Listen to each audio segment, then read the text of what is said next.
Okay, so let's get right into it. We've all played this game in our heads, right? What if Superman, the Man of Steel, crash landed in the Star Wars galaxy? You immediately think of these epic duels, right? A lightsaber clashing against heat vision. But what if the most interesting version of that story wasn't about a fight at all? Yeah, you can forget about who would win in a fight. Seriously, that's not the real story here. The true impact of Superman's arrival isn't something you can measure in who he could beat up. It's something much, much bigger. And that's the core idea we're going to explore. His arrival isn't just a physical event, it's a philosophical one. It's a system crash. He brings ideas in a nature that the galaxy, its people, and even the Force itself, they just have no way to process it. He doesn't just win a fight, he breaks the fundamental rules of their reality. So let's talk about this collision of systems and how just one person showing up can totally redefine everything a galaxy thought it knew about itself. It all starts with him being this anomaly. He's completely outside the Force. He shows up through this violent, unstable tear in space-time, and the second he wakes up under a yellow sun, the Force doesn't just get a little tremor. No, it gets hit by a shockwave, a wave of pure pressure that staggers every Jedi and Sith across the galaxy.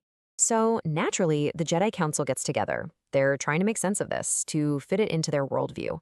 Their best guess? He must be a vergence in the Force. You know, some kind of crazy, unprecedented nexus of power. But the truth is so much more reality-shattering than that. And this quote just perfectly sums up the problem. See, he isn't a new piece on the cosmic chessboard. He's like a new law of physics that the board itself now has to obey. The Force, the very energy that binds the galaxy together, it can't touch him, it can't read him, it can't flow through him. It literally has to go around him. This makes him what's known as a true outside context problem. He's not just a super strong enemy you can figure out how to counter. To both the Jedi and the Sith, he's a metaphysical impossibility.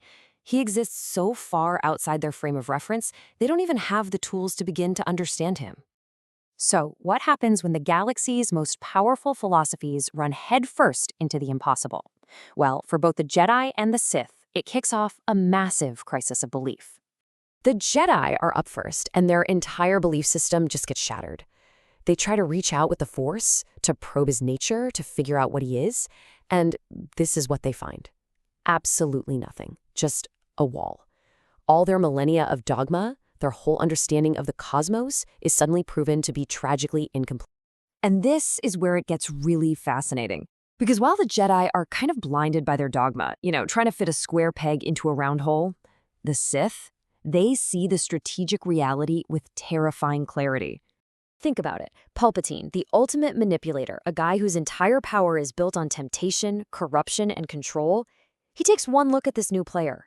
He realizes his whole toolkit, fear, ambition, the dark side, it's all completely useless against this being. And so, the most powerful man in the galaxy makes his move. That's right, he hides. The ultimate power in the galaxy is completely paralyzed. And this isn't just fear, this is strategic bankruptcy. It's a master of a game realizing that the game he perfected, it's not even being played anymore. The rules are gone. So while the Emperor is hiding in the shadows, Superman is out there, and he's introducing the galaxy to something brand new, a totally new paradigm for strength, power without domination. So imagine this. Some pirates attack a civilian ship. Superman shows up, but he doesn't start a destructive brawl. Instead, he just shows absolute power with absolute restraint. The first thing the pirates notice is their weapons just stop working. Blaster bolts freeze in the air. He doesn't blow up their ships. No, he just folds them. He crushes them inward on themselves, disabling them without anyone getting hurt. There's no collateral damage, no rage, no explosions. Everything is precise, controlled, and fundamentally protective. And this quiet little display sends ripples across the entire galaxy. On planet after planet, slavery starts to collapse. Fear begins to lose its grip. All these tyrants and warlords suddenly find their massive fleets are useless against someone who isn't trying to conquer them, but just makes them irrelevant.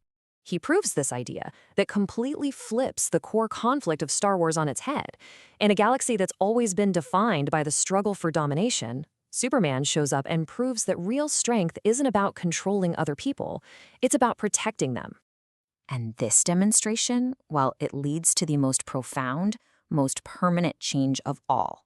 With the ultimate authority of the Force totally dethroned, a new galactic paradigm is born. Just by existing, Superman demotes the Force. It's not the supreme, all-powerful law of the galaxy anymore. Now it's just one type of power among others, and it's not even the strongest one. So the galaxy doesn't just enter a new age of balance between light and dark. That whole cycle is broken. Instead, it's forced into something entirely new, an age of accountability. And this is why. This is the whole reason everything changes. Because he could so easily take the throne. He could rule everything. But by rejecting that power, by choosing to be a protector instead of a ruler, he breaks the galactic paradigm that has always said that ultimate power must equal ultimate control.